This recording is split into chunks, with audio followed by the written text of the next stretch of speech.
Thanks for tuning in to this week's news recap. SBF faces more accusations.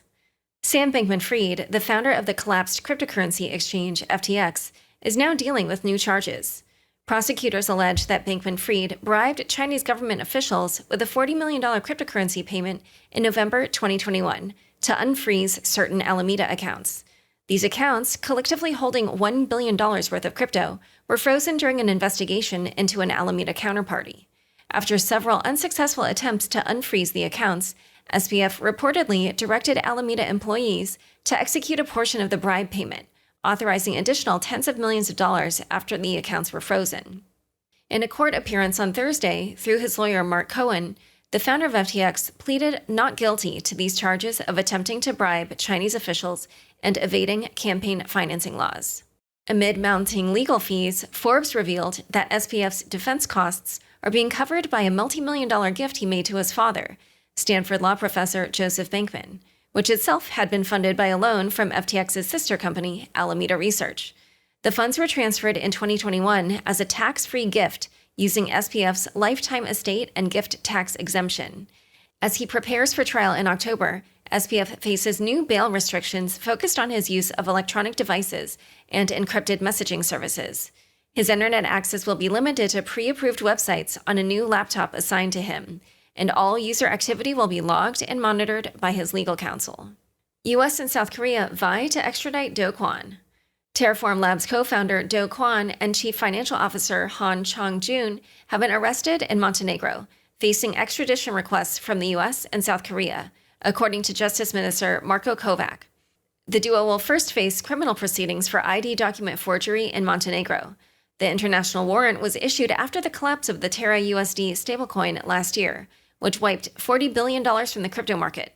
The U.S. claims jurisdiction because the Securities and Exchange Commission accuses Kwon and his company of defrauding American investors. Kwon and June entered Montenegro illegally and were arrested while attempting to fly to Dubai using falsified travel documents. Prior to their arrest, South Korean officials were searching for Kwon in Serbia. Authorities seized 3 laptops and 5 mobile phones from them during the arrest. Interior Minister Philip Adzik told Bloomberg that the duo seemed surprised about their arrest and told authorities that they had previously enjoyed VIP treatment while on the run. Kwon faces multiple charges from South Korean and U.S. authorities for his role in the collapse of Luna and UST, and is planning to appeal a Montenegrin court's order for a month-long detention. Binance allegedly hid presence in China. On top of the CFTC lawsuit, Binance was accused of hiding its presence in China for several years, according to internal company documents seen by the Financial Times. The documents suggest that Binance operated an office in China until at least the end of 2019 and used a Chinese bank to pay employee salaries. Binance CEO Changpeng Zhao and other senior executives are said to have instructed employees to hide the company's presence in China. Genesis had privileged access to FTX's tokens. According to a Financial Times report, Genesis, a major crypto lender that filed for bankruptcy earlier this year, had privileged early access to issuances of tokens backed by FTX at a discounted rate before they were made available to the public. Genesis is FTX and Alameda's biggest creditor, with $226 million owed, according to U.S. bankruptcy court records. Thomas Brazil, a bankruptcy expert, said, "If this is true, Genesis shouldn't be on the UCC or Unsecured Creditors Committee." Also this week, the sale of $45 million worth of FTX's assets in Sequoia Capital Fund was approved by a federal bankruptcy judge in Delaware. The buyer was Abu Dhabi's investment arm, Al Nawar Investments RSC Limited. The sale meets the requirements of U.S. bankruptcy law, which sets restrictions to prevent unduly hasty divestment of assets. Meanwhile, the sale of FTX's stock clearing business, Embed, was put on hold until further notice.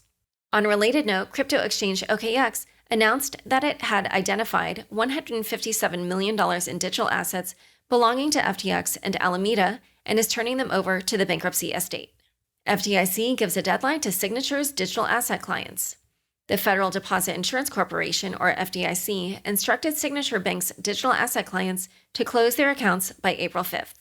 In the sale of Signature to Flagstar Bank, approximately $4 billion worth of crypto-related deposits were excluded from the deal. The FDIC informed these depositors that any funds remaining in their accounts after the deadline would be mailed to them as a check. During the acquisition, Flagstar took over $88.6 billion in deposits and $110.4 billion in assets from Signature's 40 branches. Additionally, on Wednesday, FDIC Chair Martin Gruenberg faced questions from the House Financial Services Committee members regarding the agency's handling of Signature Bank's digital assets business. Gruenberg stated that the FDIC is currently marketing Signet, Signature Bank's crypto-focused payments network, for sale. Further, Nellie Liang, U.S. Treasury's Undersecretary for Domestic Finance, assured the House Financial Services Committee that the recent failures of Silicon Valley Bank and Signature should not be blamed on the crypto industry. Quote, "I don't believe that crypto played a direct role in either of the failures," she said. U.S. law firm accuses regulators of going after crypto. Washington, D.C. law firm Cooper & Kirk published a white paper suggesting that U.S. regulators, including the FDIC, Federal Reserve Board, and the Office of the Comptroller of the Currency, or OCC, are secretly targeting the crypto industry in a financial war similar to the first Operation Choke Point. The paper highlights the recent closure of Signature Bank's $4 billion digital asset business and the increasing number of crypto firms losing access to the ACH payment network. Cooper & Kirk previously sued the FDIC, Federal Reserve, and OCC over the original Operation Choke Point, which pressured banks to cut ties with high-risk businesses. The firm now urges Congress to hold regulators accountable and halt Operation Choke Point 2.0, which they say is targeting the crypto industry. Nick Carter of Castle Island Ventures, who has been raising the alarms of Operation Choke Point 2.0 for weeks now, tweeted, quote, "This really is an exceptional document," calling it essential reading. Court summons 3AC founders to BVI. Founders of Three Arrows Capital, or 3AC, Kyle Davies and Sue Zhu, are required to appear in a British Virgin Islands court on May 22nd in relation to the ongoing liquidation process of their collapsed crypto hedge fund. If they do not respond to the summons, they will be held in contempt of court. The founders must submit all pertinent documents concerning the firm's bankruptcy by April 14th. DAO token holders face liability in BZX DAO case. A U.S. court in California ruled that BZX DAO token holders may be held liable for the protocol's $55 million hack in 2021. The court classified BZX DAO as a general partnership, suggesting that token holders owe a duty of care to investors. This decision marks a significant development in the legal landscape concerning the liability of governance token holders in decentralized autonomous organizations, or DAOs. However, as Gregory Schneider, Deputy General Counsel at Hedera, pointed out, it is an early ruling and does not decide liability. The BZX platform, a DeFi margin trading protocol, suffered a hack in 2021 when a team member fell victim to a phishing exploit. The attackers stole $55 million, with individual plaintiffs losing between $800 and $450,000. The court ruling supports the plaintiffs' argument that token holders failed to ensure adequate security to prevent the hack. Voyager Digital transfers $150 million in USDC to Circle. Bankrupt crypto lender Voyager Digital transferred $150 million in USD stablecoin to Center, the joint venture between Coinbase and Circle, as part of its ongoing effort to offload crypto assets. Despite objections from regulators such as the SEC, the New York Department of Financial Services, and the New York Attorney General, who argue that Voyager's actions may violate securities laws, the company is attempting to convert its crypto assets into US dollars. In spite of the recent lawsuit filed by the CFTC against Binance, legal experts suggest that the case is unlikely to have a significant impact on Binance's acquisition of Voyager's assets. Paxful to reimburse Celsius Earn users. Peer-to-peer marketplace Paxful is set to refund Celsius Earn users on its platform following the latter's bankruptcy.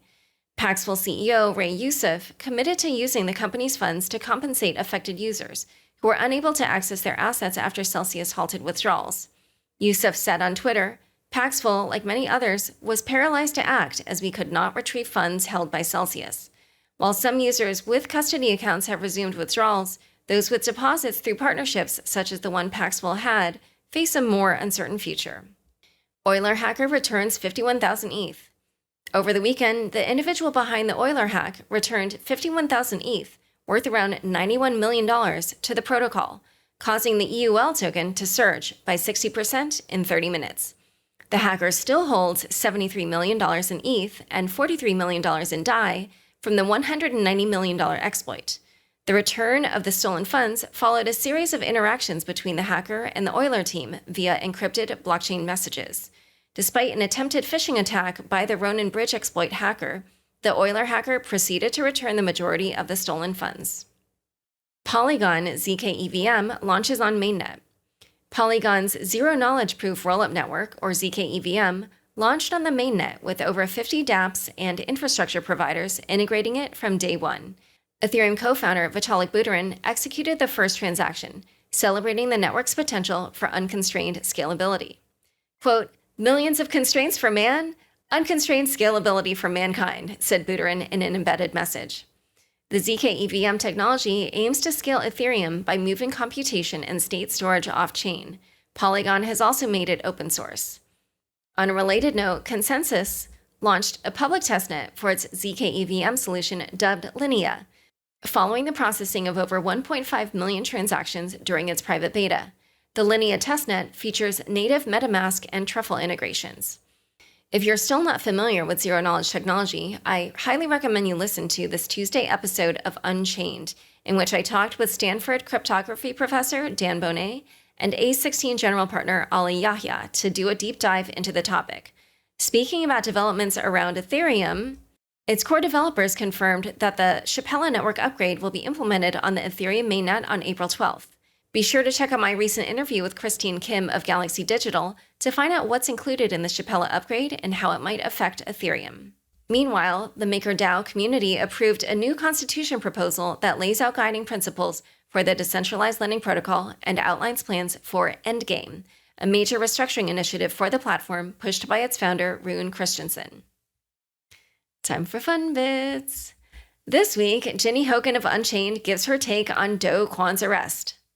An update on Kwon, who continues his year of world travel. Kwon has been on the run from an Interpol red notice for months, which does explain his outfit. It's exercise chic. He recently got arrested in Montenegro, and South Korea has requested he be extradited from there. However, South Korea faces competition as the United States has recently requested that Kwon be extradited to America first. And while all of this was going on, he started a new company in Serbia, which means maybe they're owed a piece of him too. So many countries involved. I literally feel like I'm at a Model UN tournament. They're going to have to figure it out because Kwon obviously can't be in two places at once. It's not possible for him to just instantaneously jump all over the map. He's not the value of the Terra stablecoin.